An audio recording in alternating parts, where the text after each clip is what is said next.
Have you ever wondered what it felt like to look at the world for the first time and not understand a single thing about it? Imagine the early hominins, 3.9 million years ago, standing under a sky filled with lights that no one could touch, surrounded by sounds they couldn't explain. Thunder rumbling like the anger of some unseen creature. They didn't have language to describe fear, but they felt it. And perhaps, in that same moment, something even more extraordinary began. Curiosity mixed with reverence. A spark that would one day be called faith. When lightning struck a tree and fire emerged, that was not just a physical event. For them, it was the first encounter with something that seemed alive, powerful, and impossible to control. Fire could kill or protect. It could destroy or give warmth. It demanded respect, and that respect may have been the first whisper of worship. Before temples or prayers, there was awe. Before gods had names, there was the deep, instinctive sense that some forces were beyond the human grasp. Every step our ancestors took was guided by this silent dialogue with the unknown. The wind that moved without a body, the stars that returned each night in perfect order. None of these could be explained by instinct alone. Something unseen ruled the world, and survival depended on understanding, or at least honoring that mystery. It wasn't yet religion. It was awareness, an ancient consciousness that there were patterns, rhythms, and wills larger than their own. And so, long before stories or scriptures, the human spirit began to reach outward. Faith was not taught, it was felt. It was born from fear, wonder, and gratitude, all tangled together in the primitive heart of early humanity. In the flicker of that first firelight, we didn't just find warmth, we found the beginnings of belief. If you're fascinated by how this first spark of faith might have shaped everything that came after, make sure to like this video, subscribe, and tell us in the comments, when do you think faith truly began for humanity? The flames still danced in the darkness, their reflection trembling in the wide eyes of our ancestors. Around them, the world was vast and unpredictable, a place of constant surprises and dangers. But slowly, patterns began to emerge. When the sky darkened and rain poured, they learned to seek shelter. When thunder cracked, they waited in silence. The invisible forces that once terrified them started to gain a strange kind of logic. Yet even with that understanding, mystery persisted. What controlled the storm? Why did the sun disappear each night only to rise again? Why did life end and then return through birth? In the rhythm of these natural cycles, early humans began to perceive intention. They couldn't name it, but they sensed that the world was alive. Rocks, trees, rivers, everything seemed to possess a hidden will. A sudden gust of wind might mean displeasure. The calm after rain might mean forgiveness. These interpretations didn't come from ignorance, but from the human need to belong to something greater. They didn't see themselves as separate from nature, they were part of its living breath. Every experience of danger, every moment of awe, built the foundation for what would later become myth. The crack of thunder wasn't random. It was communication, a silent conversation between the visible and the invisible. And as their minds evolved, so did their capacity to imagine, to create connections where there were none, to give meaning where chaos reigned. That act of imagining was not a flaw, it was an evolutionary leap. It gave structure to fear and purpose to survival. We can almost picture one of those ancestors sitting by the fire, eyes tracing the stars above, trying to decipher their message. Maybe those dots of light were not just distant fires in the sky. Maybe they were eyes. The eyes of something watching, judging, or guiding. In that moment, wonder transformed into a primitive form of faith. What began as instinct was slowly becoming reflection, the first philosophy of existence spoken through gestures, silence, and the rhythm of life itself. The unseen was no longer just a threat. It was the heartbeat of the world. The night sky became their first temple. Above them, the stars whispered stories that only imagination could translate. Each sparkle could be a spirit, a guide, or a memory of someone who had once lived and was now watching from above. As generations passed, these ideas grew roots, invisible connections between earth and sky, life and death. For early humans, existence was a web of signs, each event a message to be interpreted. The rustle of leaves, the sudden silence of animals, the shape of clouds. Everything carried meaning. The world was not random. It was intentional, filled with hidden messages waiting to be understood. And yet, this understanding was not born of logic, but of emotion. Awe, fear, and gratitude shaped their perception of reality more than reason ever could. They didn't separate the physical from the spiritual. The two were woven together like fibers of the same thread. When a river dried up, they didn't simply see nature's cycle, they felt punishment or abandonment. When new life appeared, it wasn't just biology, it was blessing. The unseen hand behind these events was both mysterious and intimate. To them, every breath of wind might carry the voice of a force unseen, but deeply felt. Over time, these sensations evolved into gestures, a raised hand to the sky, a murmur to the earth, a stone placed carefully beside another, primitive expressions of reverence. They were not yet rituals as we know them, but instinctive acts of respect. Through them, early humans began to shape the invisible into something tangible, to give form to what could not be seen. The boundary between the natural and the supernatural blurred completely. This perception was the seed of what would become spirituality, not religion in a structured sense, but a language of connection. Every act of survival, from the hunt to the harvest, carried an emotional echo of communication with forces larger than themselves. These invisible powers were unpredictable but essential, both feared and loved. In their minds, understanding the world meant learning to coexist with these unseen presences. And so, the first stories began to take shape. Whispers by the fire about spirits in the storm, voices in the trees, or ancestors living beyond the horizon. These tales did not just entertain, they explained existence itself. They gave meaning to mystery and comfort to the unknown. Through imagination, early humanity was building the first bridges between reality and belief, the silent architecture of faith. The stories whispered around the fire began to take on new meaning when death entered the circle. When one of their own stopped moving, the mystery deepened. Where did that spark, that invisible energy, go? The body was still there, familiar and warm at first, but empty in a way they couldn't explain. This absence was terrifying, but also sacred. Death, perhaps more than anything else, forced the human mind to confront the unseen directly. For the first time, they sensed that existence might not end with silence, that something continued beyond what eyes could see. In the stillness that followed a death, they began to act differently. Some buried their dead with tools or food, others placed the bodies facing the rising sun. These gestures were not random. They hinted at a belief that the journey went on, that the dead needed guidance or gifts for the path ahead. It was here, in grief and mystery, that the first seeds of an afterlife took root.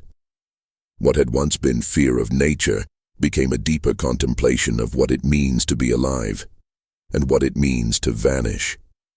Over countless generations, this reflection shaped our species' emotional landscape. Mourning became a ritual. Memory became sacred. The invisible no longer existed only in the sky or storms. It now lived within the human heart. To honor the dead was to acknowledge the unseen forces that tied life together. The living and the departed were part of the same cycle, both dependent on something eternal and incomprehensible. This quiet evolution of thought transformed survival into meaning. Death was no longer the end of existence but a passage, a transition to another realm governed by the same mysterious powers that ruled the sun and rain. With each burial, humanity was writing the first unspoken prayers. Every tear, every gesture of farewell became a symbol of faith, even if the word for faith didn't yet exist. And perhaps, in that fragile mix of love and loss, the soul of religion was born, not in temples or doctrines, but in the human longing to hold on to what cannot be held. What do you think? Were the first rituals of burial acts of love, or were they our ancestors' first attempt to understand eternity? Share your thoughts in the comments. Your perspective might be closer to theirs than you think. The burial rituals had marked the beginning of symbolic behavior, but something even more profound began to unfold. Humanity started to act not only out of instinct or emotion, but out of intention. A simple gesture, a hand pressed against a stone, a mark scratched on a cave wall, began to carry meaning. It was as if people were learning to speak a silent language with the unseen. These gestures, repeated over generations, evolved into the earliest rituals. They didn't require temples, chants, or altars. The sacred was everywhere. In the dust underfoot, the water they drank, the flame that danced at night. Each small act carried a purpose that went beyond survival. Placing an offering by a fire or arranging stones in a certain pattern was more than routine. It was an attempt to communicate. They might not have known what forces they were addressing, but the act itself created connection. This was humanity's first expression of faith in action, belief made physical. Through ritual, the invisible took shape, and through repetition, that shape gained power. The gesture itself became a bridge between worlds. Imagine a small group gathered at dusk, the air heavy with the smell of earth and smoke. A hunter places part of his catch before the flames, not out of waste, but gratitude. Perhaps the spirit of the animal deserved respect. Perhaps the fire, the giver of light and warmth, required acknowledgement. Whether or not they understood why, they felt that the universe listened. And so, the first prayers were spoken not with words, but with movement, rhythm, and silence. Over time, these patterns of reverence strengthened the bonds between people. Rituals became collective experiences, where the tribe gathered not just to survive, but to remember. Every shared gesture carried emotional weight, the reassurance that they were part of something eternal. In this way, rituals shaped the first sense of community identity.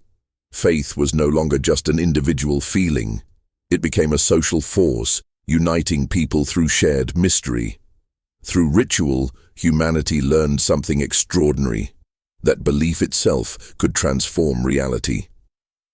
The act of worship gave structure to the unseen, and in that structure, people found stability. For the first time, the invisible began to feel like home. Something was changing within the human mind.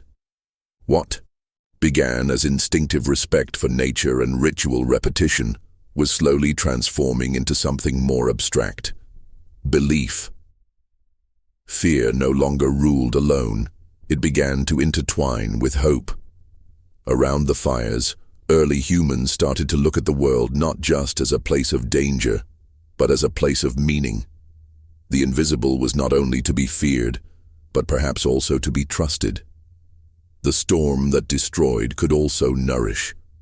The fire that burned could protect. This balance between destruction and creation shaped a new emotional landscape, spirituality. Somewhere along this invisible threshold, a profound realization began to form. that the same unseen forces could be influenced, persuaded, or even befriended. When they danced around the fire, painted on the walls, or sang to the wind, it wasn't only about surviving nature, it was about participating in it. Their gestures and songs became offerings of harmony, attempts to align their fragile lives with the greater rhythms around them. In that harmony, they found peace. And from peace, a new kind of strength emerged. Faith not only as fear's answer, but as life's affirmation. As these ideas spread from one generation to the next, a shift took place. The unseen was no longer chaotic. It was purposeful. It could respond. Maybe the wind came because the people had called it. Maybe the hunt succeeded because the spirits had blessed them. In this growing conversation between human and cosmos, the world started to feel less indifferent, more alive and more connected to their hearts. This was the silent revolution of the human spirit, the moment when imagination stopped being only a tool of survival and became a source of transcendence. The first sparks of spirituality weren't built on temples or hierarchies, but on relationship, a dialogue between the visible and the invisible, life and death, self and nature. Through this new sense of connection, humanity began to see itself differently. They were not merely creatures trying to endure. They were participants in something vast and sacred. That realization transformed fear into reverence and reverence into belief. The belief that even in chaos, there was purpose, and that purpose could be felt in every gust of wind, every flame and every heartbeat. From the quiet gestures of reverence, humanity began to leave traces, messages carved into stone and painted on cave walls. These images, born from smoke and pigment, were not just art. They were declarations of existence and faith. To paint was to participate in creation itself. The walls became mirrors of the invisible, where the human spirit and the forces of nature met. Every symbol carried intention, a handprint to affirm life, an animal drawn to honor its spirit, a dance of color that echoed gratitude or plea. These paintings and carvings were more than decoration. They were acts of communication with the unseen. The caves, dark and echoing, became sacred spaces, sanctuaries of mystery. When the flickering firelight touched the walls, the figures seemed to move, to breathe, to come alive. It must have felt like witnessing the invisible reveal itself.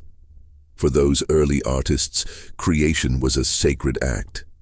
The image was not merely a reflection of reality, it was a doorway to another realm. In those moments, the boundary between human and divine blurred. The cave was not only a shelter, but a temple, and the act of painting was a prayer. With every line, early humans were building a bridge between the material and the spiritual, between what could be touched and what could only be imagined.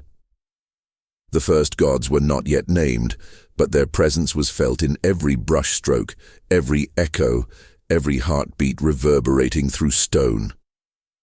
Through art, they learned something extraordinary, that the invisible could be seen if only for an instant. The walls recorded not only what they hunted or feared, but what they believed. And that belief, captured in pigment and firelight, has survived across tens of thousands of years, whispering to us even now. When we stand before those ancient paintings today, we are not just looking at art. We are looking at the human soul, learning to dream, to reach beyond survival, to touch the eternal. What do you feel when you look at the first human paintings? Do you see art or the first prayer? Share your thoughts in the comments. Your answer might echo theirs. As art and ritual began to intertwine, new figures emerged. Among the tribes, individuals who seemed to sense the unseen more deeply than others. They were the observers of patterns, interpreters of dreams, listeners to silence. These were the first spiritual leaders, the ones we might now call shamans. They stood at the threshold between the tangible and the mysterious, mediating between their people and the forces they could not see. Their power did not come from dominance or rule, but from perception, from their ability to give meaning to what others could only feel. In moments of crisis, droughts, illness, storms, these early shamans became the voices of hope and explanation. Through trance, rhythm, and ritual, they attempted to bridge the gap between the human and the divine. The smoke, the drum, the chant.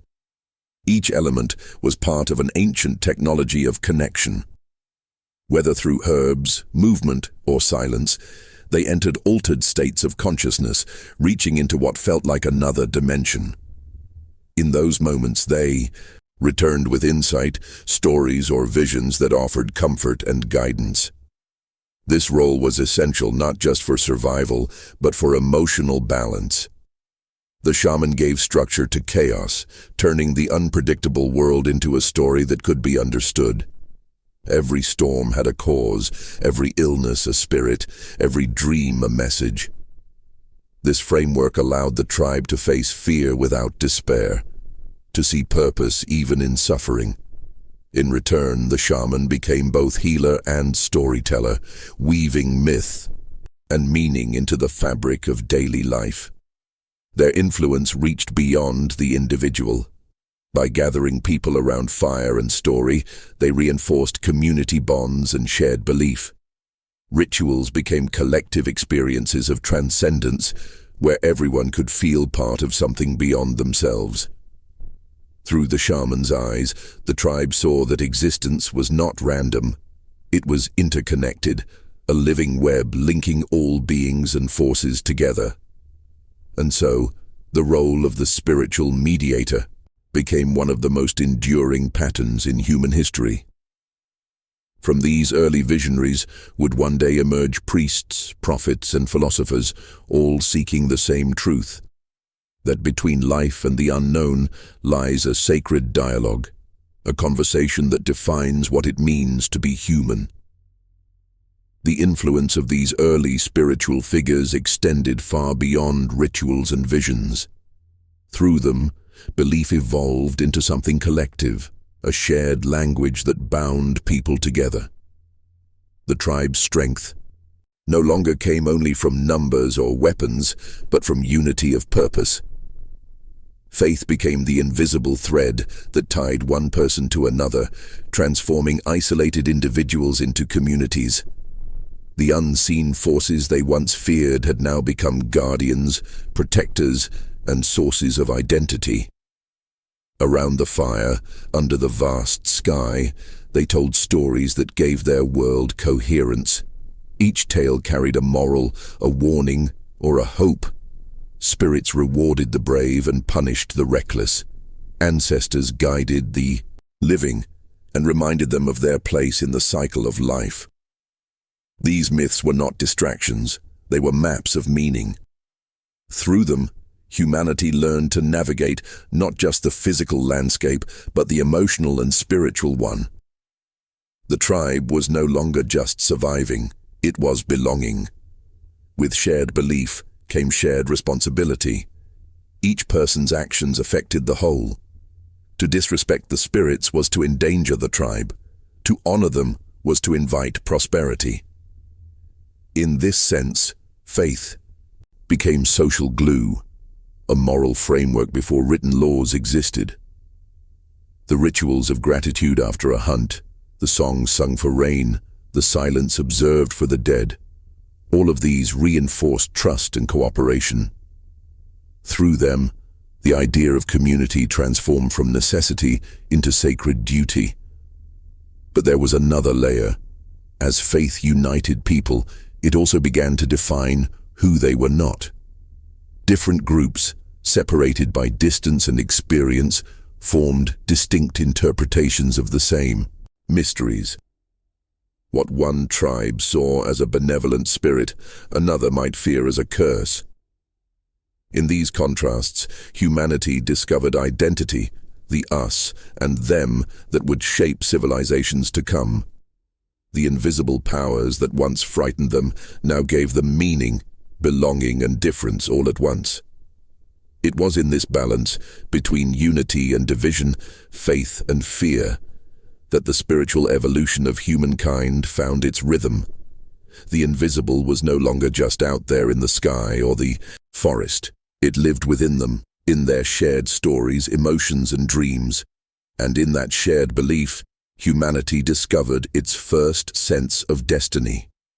As the ages passed, the seeds of early faith began to grow into complex systems of meaning. What had started as awe before storms and gratitude for fire evolved into the vast web of myths and rituals that would one day become religion. Humanity had learned to see the invisible not just as mystery, but as order, as the foundation of morality, identity, and civilization itself. The spirits of nature transformed into gods with names, faces, and stories. Fire became a symbol of purification, the sky a dwelling of deities, and the earth a mother who gave life and took it back. With time, the rituals that once united small tribes spread across lands and generations. Burial sites became sacred grounds, and the storytellers became keepers of divine knowledge. The world, once chaotic and terrifying, began to make sense through these shared narratives. The invisible now had structure. It could be spoken to, praised, and even questioned. Humanity had found a way to live not just in the world, but with it, guided by the belief that something greater connected all things. And yet, beneath every temple, behind every prayer, there remained the same spark that had flickered in the eyes of our earliest ancestors, the need to understand what cannot be seen. That spark continues to drive us. In science, in philosophy, in our search for purpose. We no longer stand under the same wild sky, but the questions remain. What moves the universe? What happens when we die? Are we alone in our thoughts, or do they echo through something infinite? The journey from curiosity to worship, from fear to faith, is the story of us. Every god, every ritual, every belief system is a reflection of the same ancient hunger to belong, to connect with the unseen threads that weave existence together. Faith, in its many forms, has shaped not just what we believe, but who we are. And so, when we look back to those first humans watching lightning split the sky, we're not just studying them, we're remembering ourselves. The same wonder lives within us, waiting for answers that may never come, yet finding meaning in the search itself. If this journey through the dawn of belief moved you, don't forget to like this video, subscribe to the channel, and leave a comment below saying, "The invisible still speaks." And if you want to keep exploring how ancient faith shaped humanity, make sure to watch our next video. It continues the story of how wonder became worship,